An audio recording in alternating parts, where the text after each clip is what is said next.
Hello everyone, कैसे हैं आप लोग। आई होप सब बहुत अच्छे होंगे। सबका दिन अच्छा गया होगा आज का। ये कुछ क्रिस्टल्स हैं, मैंने अपने लिए लकी मांगती हूँ, दैट्स वाई। चलो आज हम अपनी जर्नी स्टार्ट करते हैं विथ मधुबनी पेंटिंग्स। यार अगर देखा जाए तो मार्केट में बहुत सारे लोग हैं जो बहुत सारे मधुबनी पेंटिंग्स परचेज़ करते हैं। लाखों लाखों रुपए में ये इसकी पेंटिंग सेल होती है।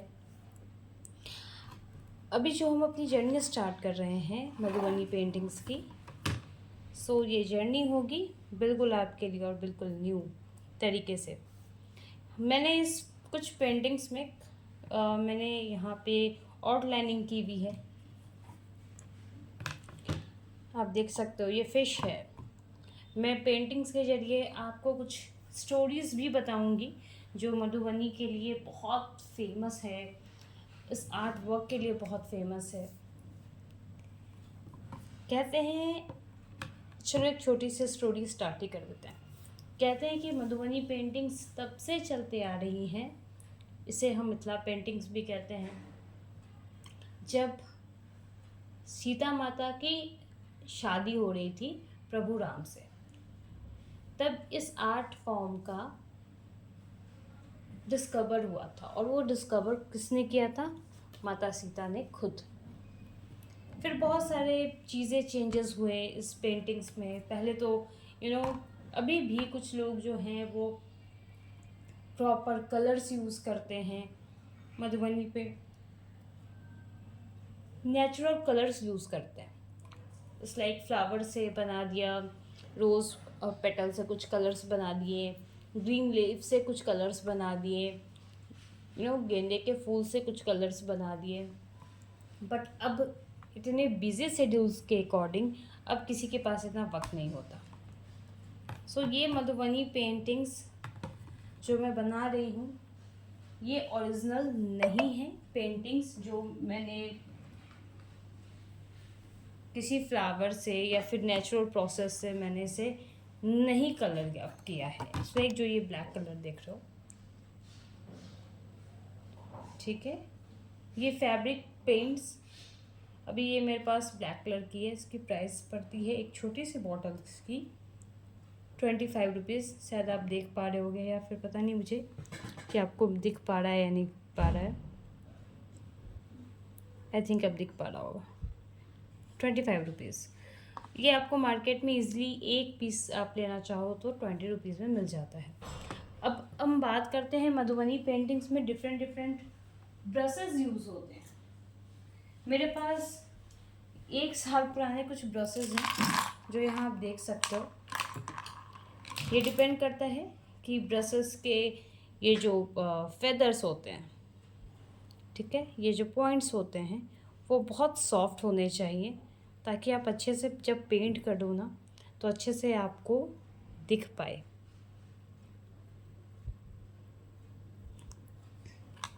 डिफरेंट डिफरेंट साइजेस है, आप अलग अलग साइजेस यूज़ करते हो। जैसे नंबर 3 है यहाँ पर, आई डोंट नो कि आप लोगों को दिख पा रहा है या नहीं। जैसे ये नंबर 3 के ब्रशेस हैं। बेसिकली हमें बहुत ज़्यादा नीड पड़ती है ब्रशेस की, तो ज़ीरो, बहुत ज़्यादा। नीब से भी हम पेंटिंग्स बनाते हैं। नीब जो फाउंटेन पेन होते हैं उसे हम नीब कहते हैं, उससे भी मधुबनी पेंटिंग्स बनते हैं ऑन अ पेपर। लेकिन जहाँ बात की जाए फैब्रिक की, कपड़ों पर, तो वहाँ हम ब्रशेस का यूज़ करते हैं।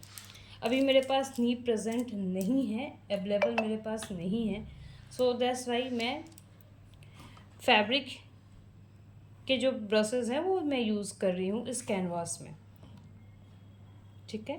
आपको ये बहुत इजीली मार्केट में आपके लोकल शॉप्स में मिल जाएगा। अगर फिर भी ना मिले तो आप अमेज़ॉन से ट्राई कर सकते हो, ख़रीद सकते हो वहाँ से। मैं यहाँ पे डिस्क्रिप्शन में आपको लिंक प्रोवाइड कर दूँगी। तो बेसिकली हमें क्या क्या चाहिए होता है, आज के लिए इंट्रोडक्शंस था, लेकिन अब हम ये स्टार्ट करेंगे जर्नी धीरे धीरे से सीखने की। अब जो आप ये लाइनिंग देख रहे हो, बॉर्डर लाइनिंग, या फिर आप यहाँ लाइनिंग्स देख रहे हो, ये सब हाथ की गई भी है। इट्स नॉट इस दैट्स वाई यहाँ पे थोड़ा अनप्रॉपर वे में आपको कट मिल रहा है। यहाँ पे आप देख सकते हो अनप्रॉपर तरीके से मिल रहा है। आप without any kind of scale, any kind of cheese instrument के आप ये पेंटिंग्स बनाते हो। हम वो भी आने वाले समय में हम वो भी सीखेंगे। I am so sorry about that. किस किस सिम्बॉल्स का क्या क्या मतलब होता है मधुबनी पेंटिंग्स में, ये बहुत ही ज़्यादा इम्पॉर्टेंट है आपके लिए।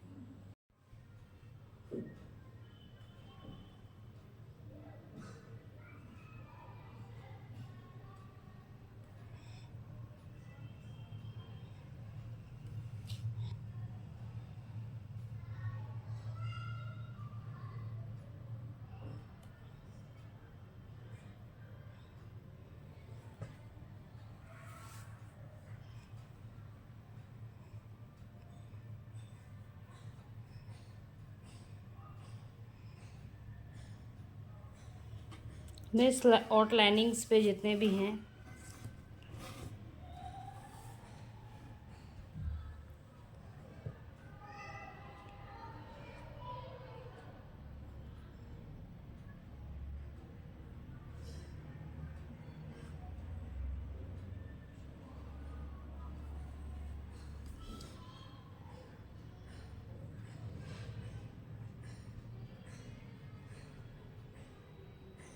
आप देख पा रहे हो कि पेंटिंग ब्रश को बहुत ज़्यादा प्रेशर देकर पेंटिंग्स नहीं करनी है।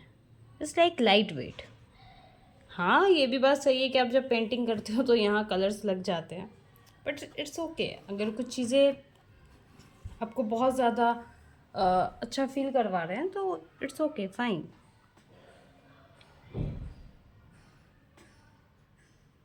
बहुत फोकस, बहुत कंसंट्रेशन चाहिए होता है।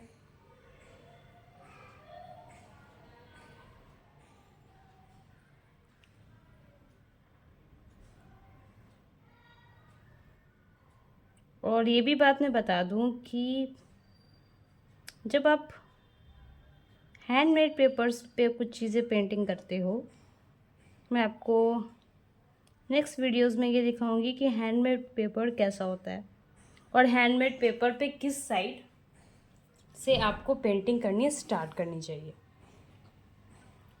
छोटे मोटे टिप्स से ही I am sure about that कि आप मधुबनी पेंटिंग्स बनाना जानना तो सीख ही जाओगे।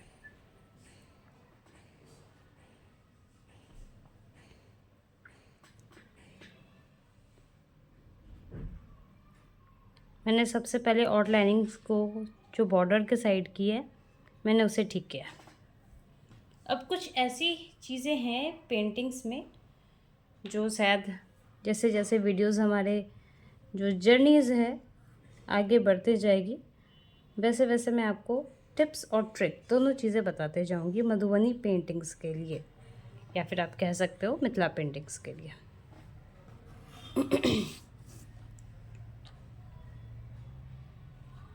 थोड़ी गले में प्रॉब्लम हुई है बट इट्स ओके।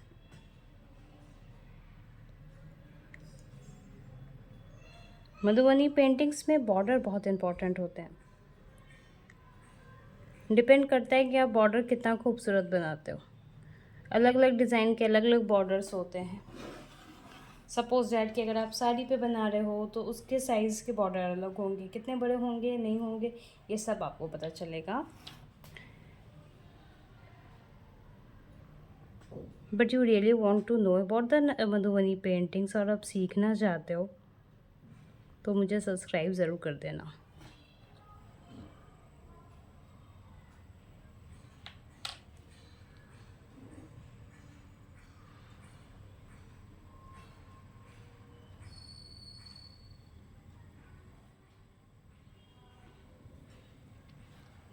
जहाँ से ये ओरिजिनेटेड है बिहार, लेकिन आप ट्रस्ट मी मैं आपको एक बात बता दूँ, बिहार, नेपाल, मधुबनी, दरभंगा, वहाँ तो लोगों के लिए art and craft it's like day to day का काम। बहुत सारे विलेज अभी भी लेडीज़ इस पे टोटली निर्भर है। भारत सरकार ने भी बहुत सारे चीज़ें किए हैं। इट्स लाइक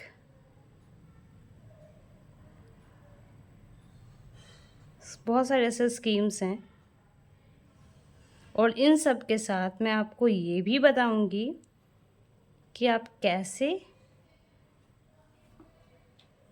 नेशनल आर्टिस्ट के फॉर्म पे आप मधुबनी पेंटिंग्स को परफॉर्म कर सकते हो। आप बहुत जगह मेले पे जाते होगे, आप वहाँ विज़िट करने के बाद देखते होगे कि स्टार्टिंग में ये पेंटिंग आपको लगी कि यार ये क्या है,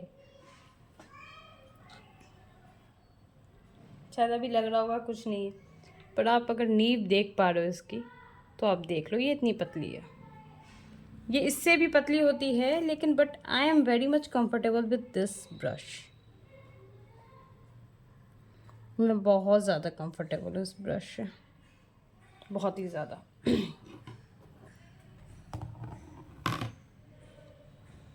अब आप ये मत समझना कि ये बॉर्डर जो लाइनिंग है ये प्लेन रहेगी। ये बॉर्डर लाइनिंग भी इसमें भरनी होगा, कचनी होगा। यस यस, ये एक टर्म है भरनी एंड कचनी, जो हम लोग लोकल ट्रेडिशनल लैंग्वेज में यूज़ करते हैं।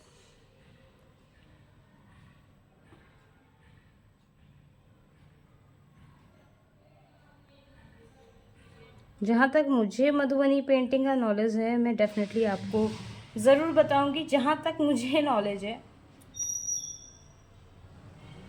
May be I am wrong, तो उसके लिए मुझे माफ़ कर दीजिएगा, लेकिन ये आर्ट एंड क्राफ्ट बहुत इम्पॉर्टेंट है।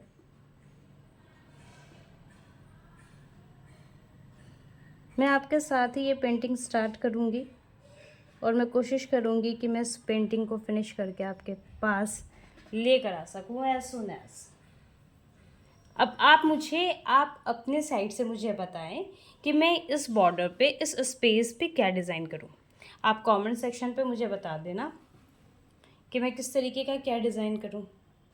थोड़ी मैं आपके क्रिएटिविटी और आपकी बातों को भी नोटिस लेना चाहती हूँ। आजकल तो डिफरेंट डिफरेंट फॉर्म्स में भी मधुबनी पेंटिंग्स को किया जाता है। वॉल पेंटिंग पर, पर्स पर, दुपट्टे पर, उलन शॉल्स पे।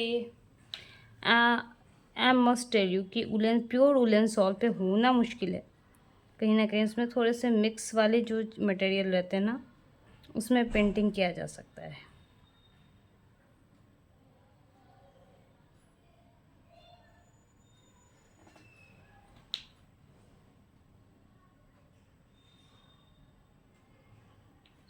ठीक है,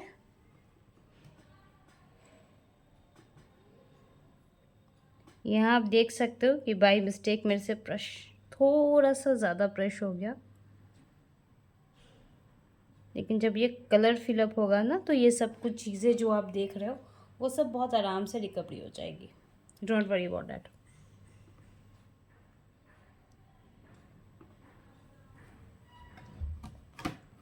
काइंडली प्लीज़ आप मुझे यहाँ बताना कि मुझे इस बॉर्डर में क्या क्या कलर्स रखने चाहिए और क्या डिज़ाइंस होने चाहिए। थोड़ा इनोवेटिव आपके साथ भी एक छोटी सी कंट्रीब्यूशन प्लीज़ मुझे ज़रूर बताइएगा आप लोग,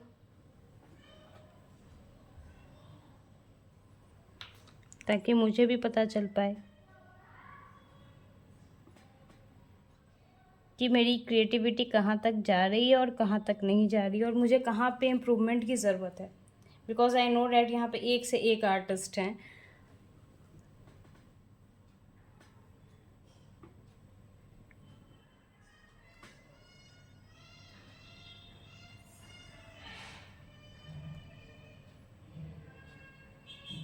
मैंने एक ग्लास रखा है, जब मुझे ज़्यादा फील होता है तो मैं वहाँ पे डिप कर लेती हूँ।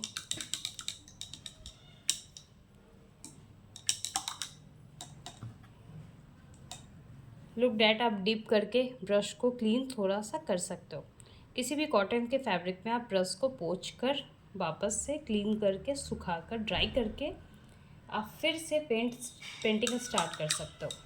ठीक है, अगर आपके पास मान लो कि 2 ही ब्रश है, मेरे पास तो यहाँ पे इतने सारे ब्रशेज हैं तो मुझे उतनी ज़्यादा प्रॉब्लम नहीं होती है, पर जो नए स्टार्टअप कर रहे हैं उनके लिए प्रॉब्लम होगी कि यार बार बार ब्रश धोना, ये करना।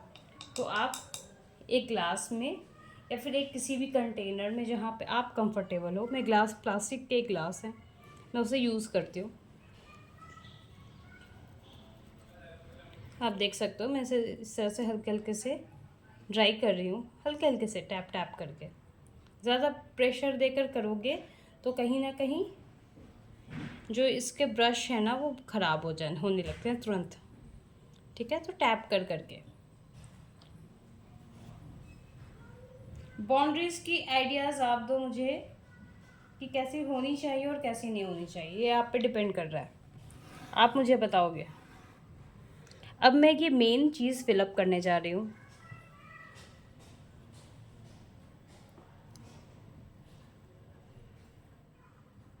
बहुत ध्यान से मैं करती हूँ। I am not a professional, but I want to know my culture, explore भी करना चाहती हूँ। ब्रश को आप इस तरीके से पकड़ोगे, ना कि इस तरीके से। अगर इस तरीके से पकड़ोगे तो शायद बहुत ज़्यादा कलर चल जाएगी इस पर। तो आप ब्रश को हल्के से सीधा पकड़ोगे। थोड़ी मुश्किल होती है स्टार्टिंग के फेज़ में, लेकिन धीरे धीरे ये ठीक हो जाता है।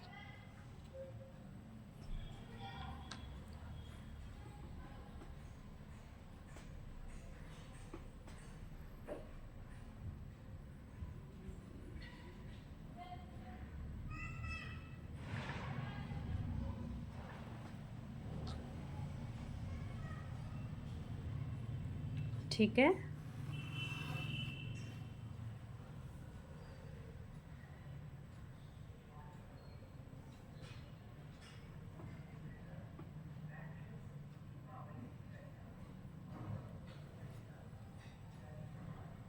अगर मैं इसे बहुत ज़्यादा प्रेशर में दे के करूँ तो ये बहुत मुश्किल हो जाएगा मेरे लिए, मैं इसे संभाल नहीं पाऊँगी।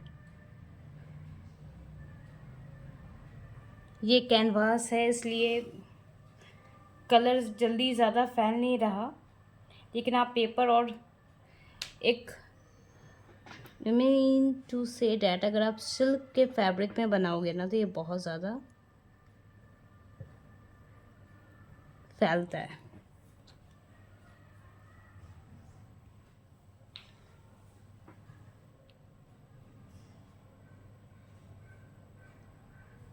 देखिए, आप जहाँ से कंफर्टेबल हो वहाँ से बनाएं, ये नहीं कि इस साइड मुड़ गया उस साइड मुड़ गया, वो वाली चीज़ें ना करें।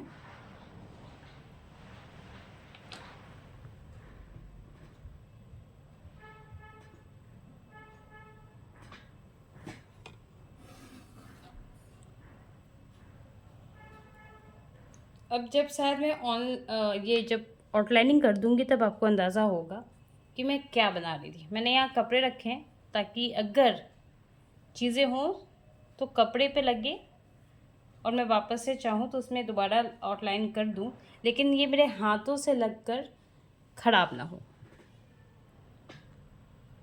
जो लोगों को 10-20 साल का एक्सपीरियंस रहता है ना इनमें, जिन्होंने पद्मश्री अवार्ड जीता होता है या फिर स्टेट लेवल अवार्ड जीता होता है, उनके लिए तो हेड्स ऑफ, वो बहुत ज़्यादा प्रैक्टिस करते हैं। वो तो एक स्ट्रॉ में ही बहुत लॉन्ग तरीके से कंप्लीट करेंगे। मैं आपको पेंटिंग्स में वेस्टेड भी दिखाऊंगी जो खुद मैंने बनाए हैं।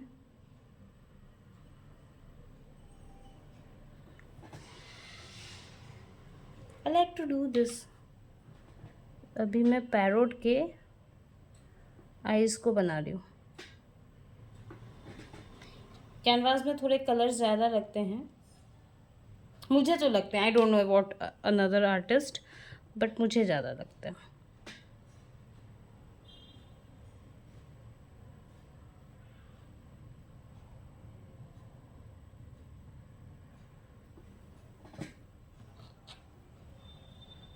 ये आउटलाइनिंग कंप्लीट कर लेती हूँ। फिर कल इसमें हम बनाएंगे, कलरिंग करने की कोशिश करेंगे इसमें।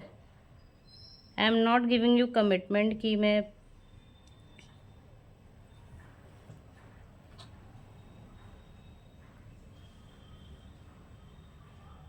डेली ब्लॉग्स लेकर आ सकती हूँ, पर डेफिनेटली मैं ब्लॉग लेकर ही आऊँगी आपके लिए, ओनली फॉर पेंटिंग्स।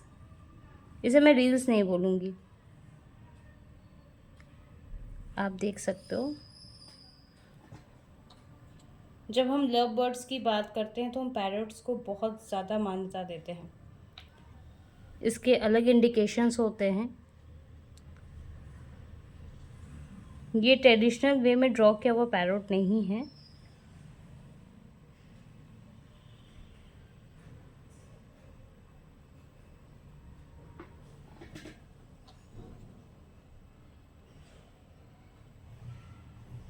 हम कोशिश करते हैं कि एक जैसा ही मिलकर ये बने तो ज़्यादा बेहतर होता है।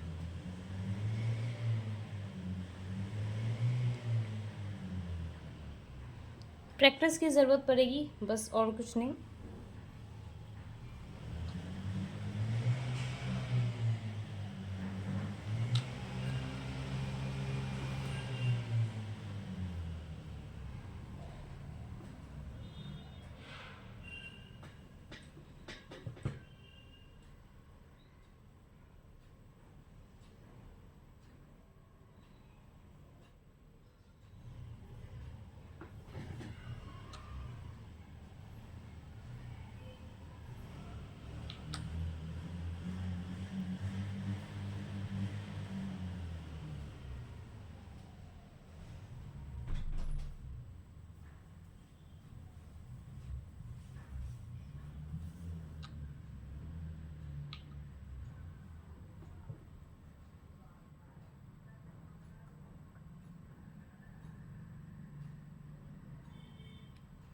वैसे आज मुझे मन कर रहा है मैं पैन केक खाऊं।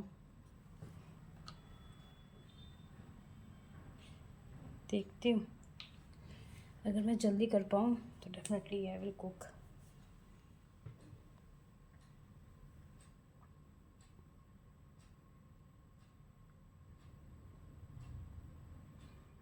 और एक बार जब आपका प्रैक्टिस कंप्लीट होने लगता है ना, तो बहुत स्मूथली आपका जो ब्रश मूव करता है, फिर तो आपको कोई प्रॉब्लम नहीं होती है।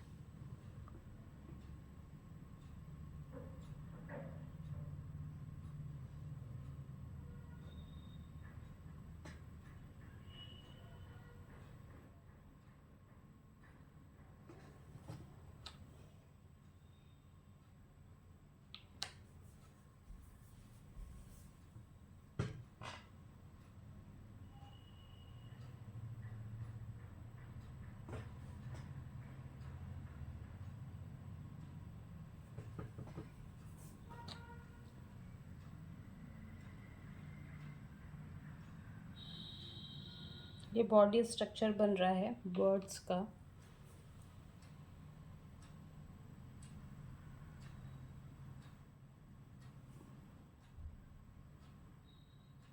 अब शायद आपको फिगर कुछ चीज़ें क्लियर हुई होंगी। मैं जूम इन जूम आउट नहीं कर सकती क्योंकि आई थिंक अब आपको दिख रहा होगा अच्छे से। पहले मैं यहाँ का कंप्लीट कर लूँ। देखो आप, अगर आप गौर करोगे ना तो थोड़ा सा ये कलर हल्का सा मेरे हाथों पे लग के ये फैला है, हल्का सा। अगर आप बहुत गौर से देखोगे तो आपको इन छोटी छोटी बातों का ध्यान भी रख के काम करना होगा। मैंने बोला था ना कलर्स लगने स्टार्ट हो जाते हैं, आप देख सकते हो अब धीरे धीरे कलर्स लगने स्टार्ट हो जाएंगे।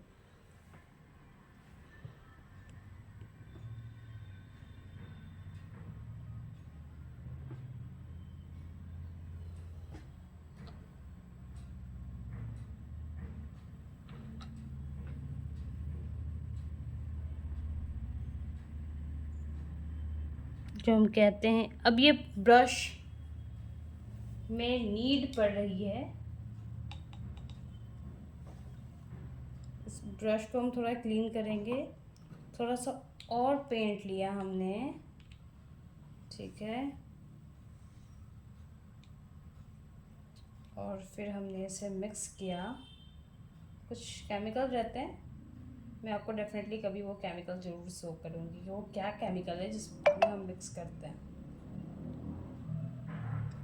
पर अभी के लिए इतना काफ़ी है।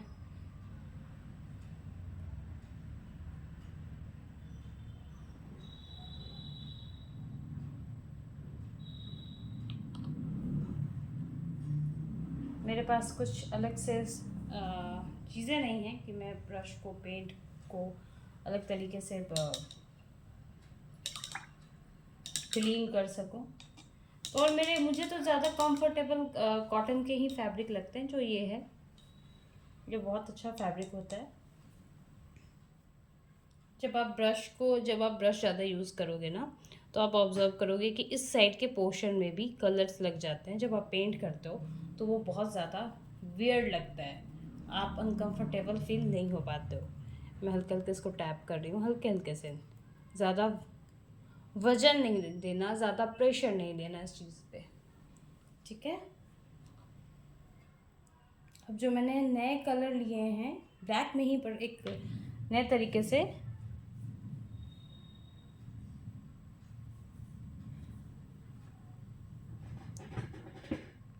अब जब फैब्रिक पे आओगे ना, तब आपको बहुत ज़्यादा क्लीनिंग का ध्यान देना पड़ता है, क्योंकि हल्का सा अगर कुछ हुआ तो बस आपका फैब्रिक गया, रियली हो गया।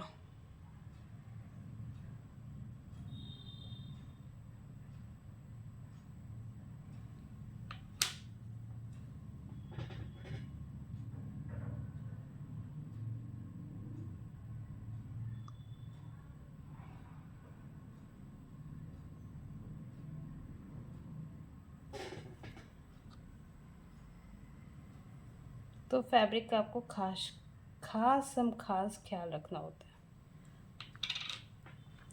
अब आप चाहो तो इसको भरनी के तौर पे कर सकते हो, चाहो तो कचनी के तौर पे बना सकते हो। पैरोट के डिज़ाइन वो आप पर निर्भर करते हैं कि आप कैसे उसको सुंदर और अच्छा और ज़्यादा अट्रैक्टिव बना सकते हो, ये आप पे डिपेंड करता है।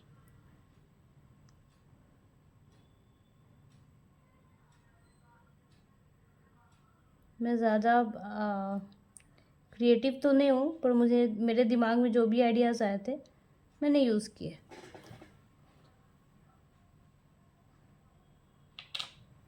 आप देख रहे हो मैंने एक पैरोट को ऑलमोस्ट कंप्लीट कर दिया है। आप देख सकते हो जस्ट बिकॉज ऑफ यहाँ मेरे कलर लगा था और यहाँ लग गया, बट कोई बात नहीं है। हम यहाँ इस साइड के एरिया को टोटली एक सिंगल कलर में कवर करेंगे। और इसमें एक ट्रिक भी होता है कि अगर आप फैब्रिक में यूज़ कर रहे हो और सडनली कलर लग गया, तो आप किस तरीके से आप उस फैब्रिक को क्लीन कर सकते हो, उस पोर्शन को क्लीन कर सकते हो।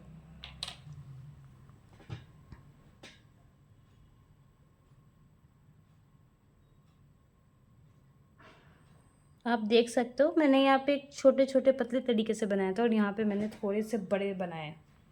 अब यहाँ भी फिलअप होगा या यहाँ फिलअप होगा, क्या होगा, ये तो आपको धीरे धीरे देखने के बाद ही पता चलेगा।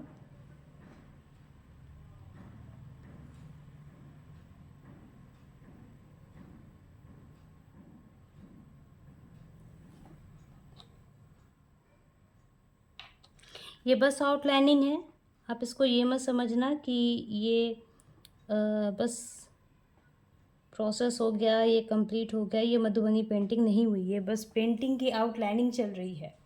अब इसको ये ड्राई होगा तब हम नेक्स्ट चीज़ों में मूव कर सकते हैं। तो अभी हम ड्राई होने का भी वेट करेंगे।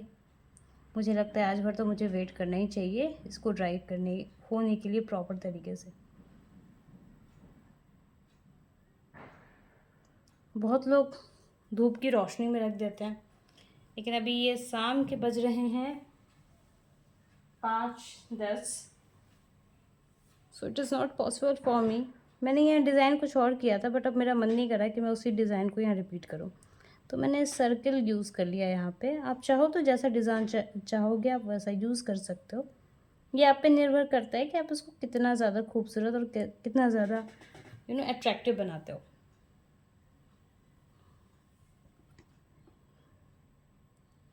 There is some technique, some trick also, कि आप मधुबनी पेंटिंग्स बहुत खूबसूरत तरीके से बना सकते हो।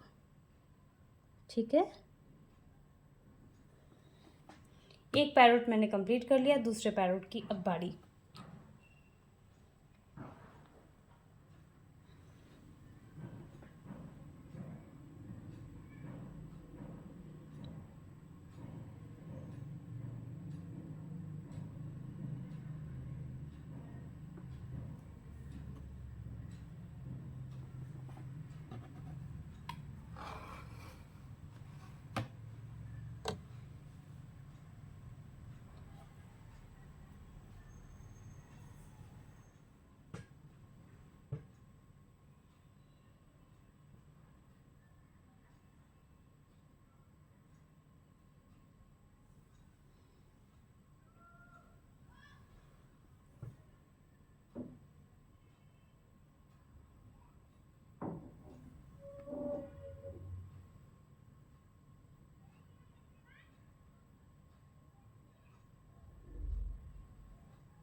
आप देख सकते हो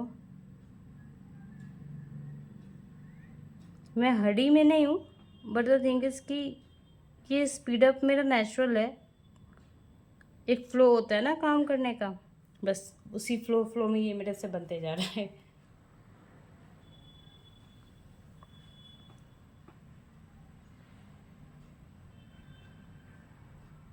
वीडियोस में और ज़्यादा बड़े ना करती हूँ, क्योंकि आप लोग भी बहुत ज़्यादा बोर हो जाओगे एक ही जैसा चीज़ देखते।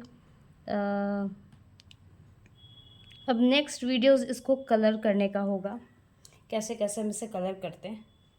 कलर करना ये नहीं कि नॉर्मल प्लेन कलर कर दिया, there is some different things जो हम इसमें ऐड करते हैं। कचनी करते हैं, double kachni, single kachni, triple kachni, 4 time kachni कैसे होता है, ये सब आपको सीखने को मिल जाएगा सारे वीडियोस में आने वाले समय में। तब तक के लिए थैंक यू।